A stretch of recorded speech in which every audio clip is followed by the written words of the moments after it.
En aucun cas, Agnès Steel n'a été exclue du mouvement et du groupe parce qu'elle était contre la PMA. Il y a un certain nombre de mes collègues, peu nombreux je dois dire, qui sont très réservés, voire opposés à la PMA. Ils pourront parfaitement exprimer leur point de vue et ils pourront voter contre s'ils le souhaitent. Liberté de vote absolue. Agnès Steel le sait parfaitement, elle fait semblant de l'ignorer. Ça n'est pas pour cette raison qu'elle a été exclue. Pour une série de provocations, de mises en cause extrêmement violentes, blessantes. Je n'en dirai pas plus. Pour moi, la polémique est refermée.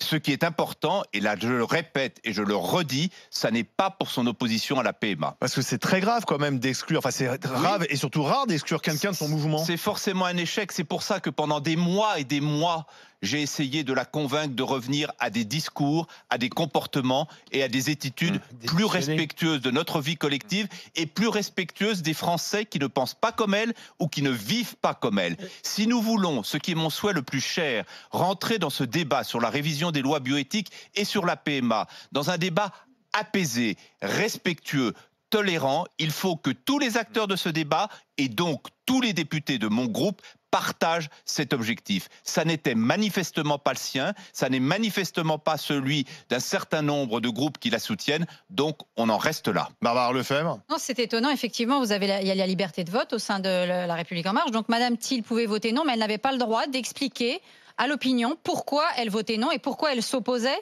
à la ligne politique du groupe. Donc c'est assez étonnant, d'autant plus que les tweets dont vous parlez, c'est des tweets, donc tout le monde les a vus, tout le monde les a lus, pour peu qu'on suive un petit peu Twitter.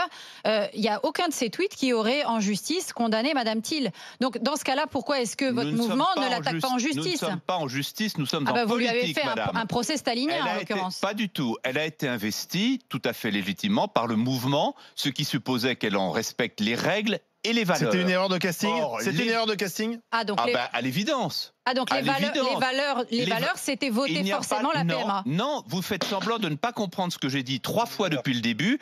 En aucun cas, elle n'a été exclue parce qu'elle était contre la PMA ou parce qu'elle avait l'intention de voter contre la PMA. Pourquoi est-ce qu'elle n'avait pas le droit d'exprimer ses craintes? Ça n'est même pas l'idée qu'elle n'ait pas le droit d'exprimer ses craintes. Elle avait le droit d'exprimer ses craintes.